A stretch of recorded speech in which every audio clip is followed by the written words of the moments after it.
Respected Dr. G. Madhavan Nair, sir, former chairman of ISRO, Princess Ashwati Tirunal Gauri Lakshmi Bai of the Travancore Kingdom, Dr. Indira Rajan, Chief Executive Officer, Vikram Sarabhai Science Foundation, Dr. V. Punraj, former scientific advisor to the late Dr. APJ Abdul Kalam, Srimati Suchitra Shaijin, Principal Pragati Academy, friends, students, ladies and gentlemen, Namaskaram and good afternoon to all of you. I'm happy to join all of you today at Vikram Sarabhai Science Foundation, a project created and inspired by none other than late President Dr. APJ Abdul Kalam. In memory, we have all gathered here. I would have loved to meet you all in person, but we are amid a pandemic that has completely changed not only the way we meet and greet, but also how we live. Online interactions are a new normal in these COVID times.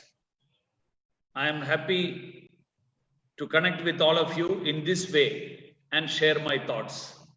Friends, at the outset, I must acknowledge the enormity of the task before me this afternoon.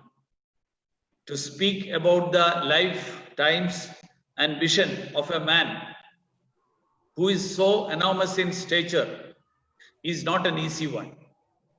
He is a great son of Bharat, a Bharat Ratna, a legend, a visionary leader, a scientist par excellence, a guru whose thoughts are a source of inspiration for the youth, not only in India, but countries across the world.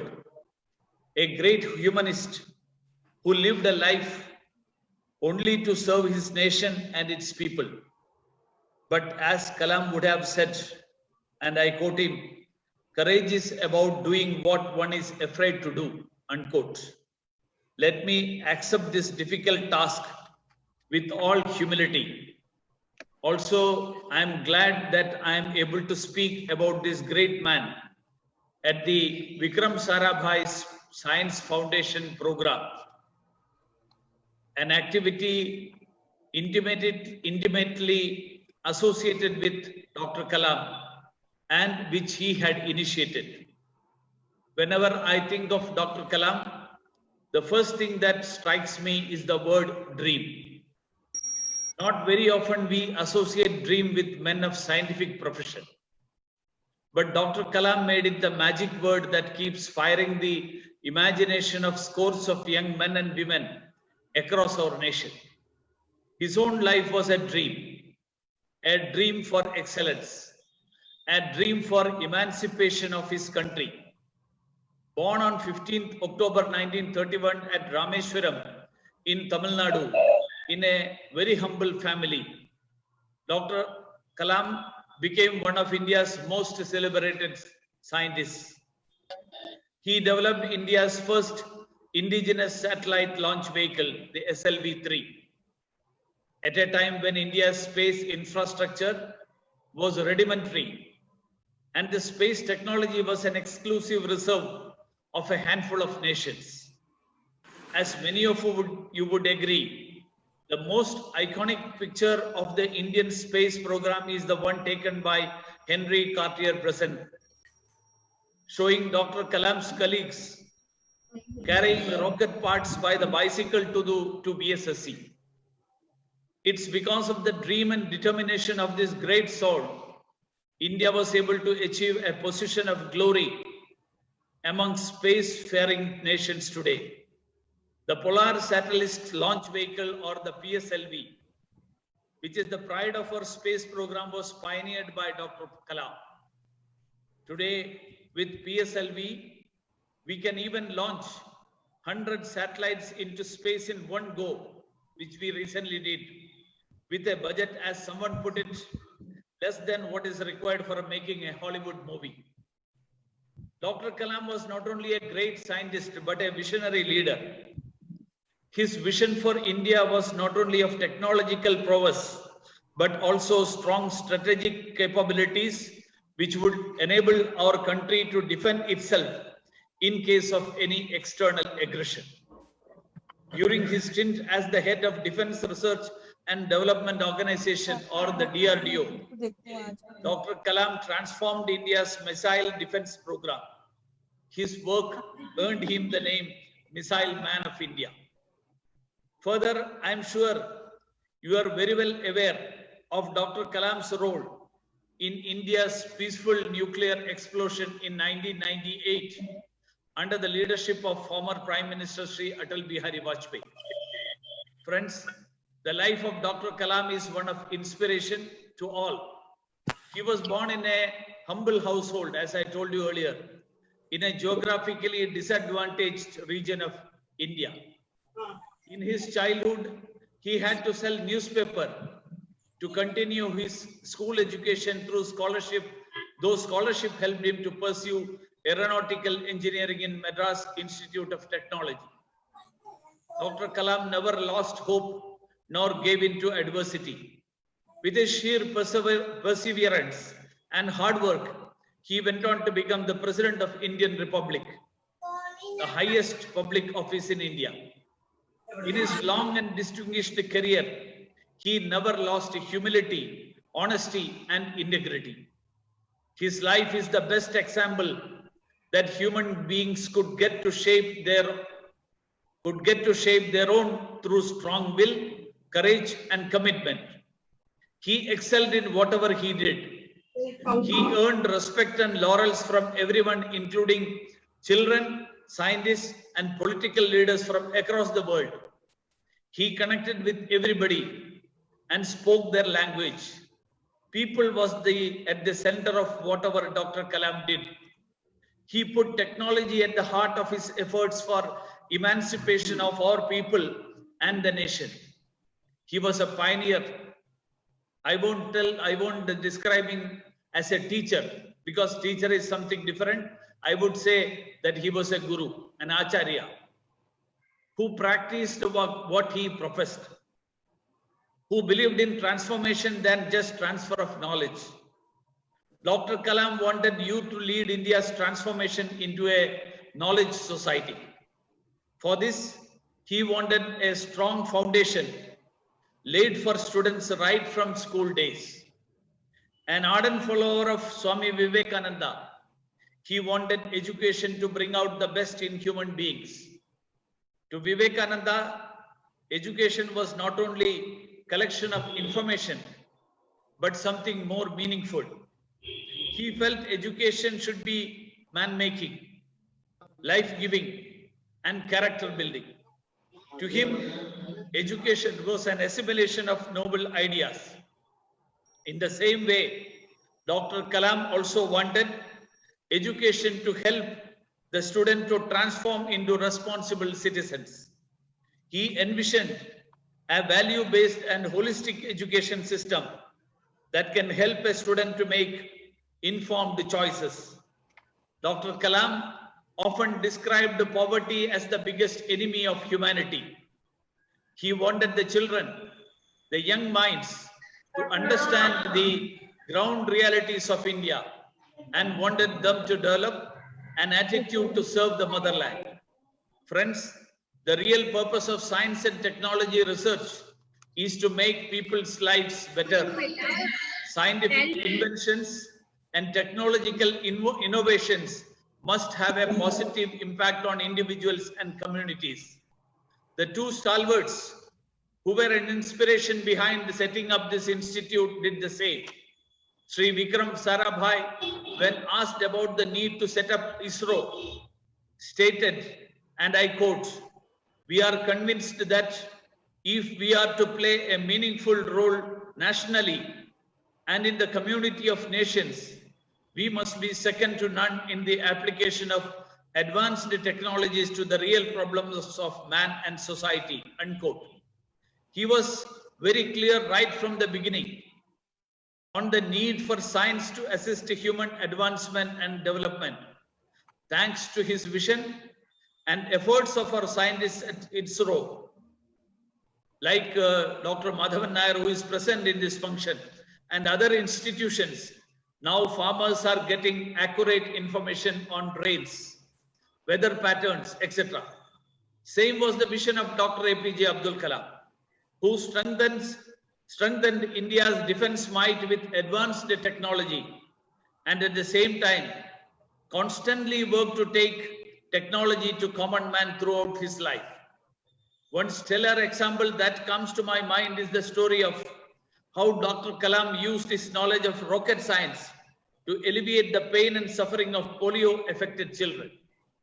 During one of his visits to Hyderabad, he found many polio-affected children were struggling to walk with an artificial limb weighing over 4 kilograms. Dr. Kalam thought, why can't we use the composite material used for Agni missile to fabricate calipers for polio-affected children? The composite material which he had in mind is used to make heat shield of Agni missiles. His team worked on creating a lightweight calipers and within a short period of time came up with calipers weighing 400 grams only, exactly 1/10 of the weight which the children were carrying earlier. Dr. Kalam had many times fondly recalled this achievement of his team as the most satisfying one in his life. That is the man Kalam was. Friends, in spite of his stellar achievements and popularity, Dr. Kalam remained as a humble person throughout his life. He never allowed power and fame to affect him. He is famously remembered for both entering Rashtrapati Bhavan and leaving it with humble belongings of only 2 suitcases. When a journalist asked him what the suitcase contained, the great man replied that it had 2 days' requirement of clothes, newly published books, and sometimes his laptop. It is hard for anyone to emulate the noble Dr. Kalam. This simplicity was not something he picked up when he became president, but he was always like that. In Thiruvananthapuram for 20 years, his abode was a single bedroom lodge in Gandhari Amman Kovil Road. He used to work for 18 hours a day, at times even without sleeping. He was such a frugal eater who didn't bother to even have 3 meals a day. He carried this simplicity to Rashtrapati Bhavan as well and became the people's president. Another famous incident comes to my mind when I speak about the simplicity of Dr. Kalam. When he visited Thiruvananthapuram as the country's president for the first time, he had 2 prominent guests to receive. One was the person, Mr. George, who mended Dr. Kalam's sandals during his scientist days. And the other was Sri Parameswaran Nair, whose restaurant tended to Dr. Kalam with Kerala food specialities, appam, rice, rasam, all this for 20 years when he was working in Tumba and the VSSC. Friends, in his book, Ignited Minds, Unleashing the Power Within India, Dr. Kalam talked about the need for young minds to develop scientific temper and a spirit of inquiry to convert the resource-rich nation into a smarter and happier nation. He also wanted India to be a knowledge superpower and a developed nation. My dear students, the government of India, led by the visionary leader, Honorable Prime Minister Narendra Modi ji, understands the importance of science and technology and its relevance to advance the nation. Honorable Prime Minister firmly believes that our growth story depends on its achievements in the science and technology sector. India under Modi ji had scored several scientific successes. I don't want to enumerate every one of them. With our first mission to Mars, as I mentioned earlier, the launch of 104 satellites in a single mission, the launch of satellites of several countries, India became a lead publisher of scientific research with a publication growth increased significantly.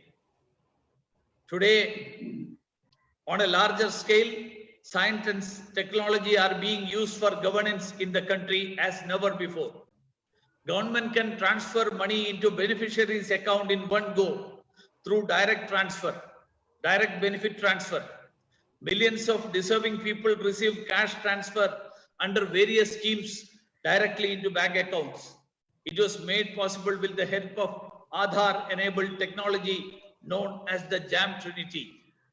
It is this technology that enabled the government to identify 8 crore poor sisters whose lives were being affected by the smoke of firewood and provide them with free LPG cylinders.